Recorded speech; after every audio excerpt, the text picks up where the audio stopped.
Unit 1 Chemistry, Molecular Compounds, Part 2. So let's continue with a couple more examples of chemical formulas for molecular compounds. So we've got another example here, nitrogen triiodide. So again, I'm going to take my highlighter and I'm going to highlight the prefix tri. And I'm going to put a 3 here just to remind me that I need to include a 3 in my formula. So nitrogen does not have a prefix, so nitrogen is just going to be simply N. Iodine, the symbol is I, and it has tri attached to it, so I know that I need to have a subscript of 3. Diphosphorous Trisulfide, so we have another example where we've got 2 prefixes, so I'm highlighting both.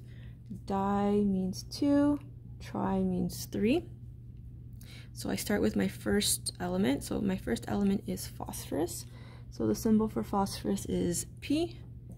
Di means 2. My second element is sulfide. Element symbol is S. Tri means 3. So my formula is P2S3. Okay, another aspect of molecular compounds is something called a molecular element. So a molecular element occurs when 2 identical atoms are covalently bonded together. You learned a little bit about this in grade 9 science, so I just want to review it with you. So there's 7 diatomic elements altogether. So they are on the chart here. So it's hydrogen, oxygen, nitrogen, fluorine, chlorine, bromine, and iodine.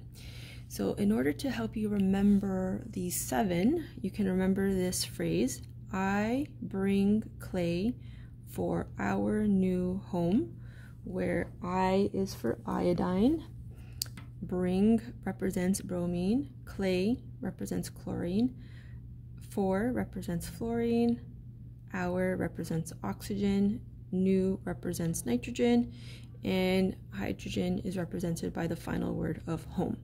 So what this means is that when we have these elements, they exist in a diatomic state. So we already know that di means 2, so it means that hydrogen is not does not exist on its own. It exists bonded to another hydrogen atom. Okay, so these are the 7.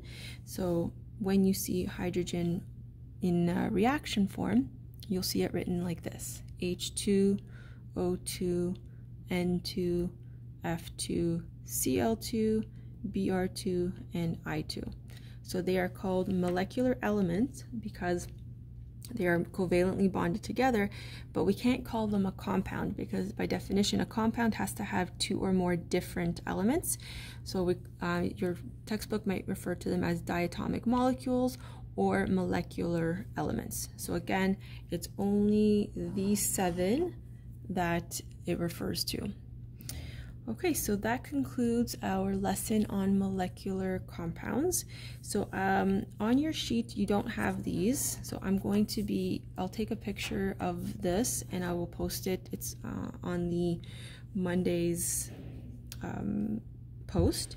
So what you're going to do is, given the chemical names, you're going to write down the chemical formulas. And then given the chemical formulas, you're going to do the chemical names. Now just remember, the chemical names require the use of prefixes, so just ensure that you are using that, and then just be careful of ones that you have to memorize that have common names.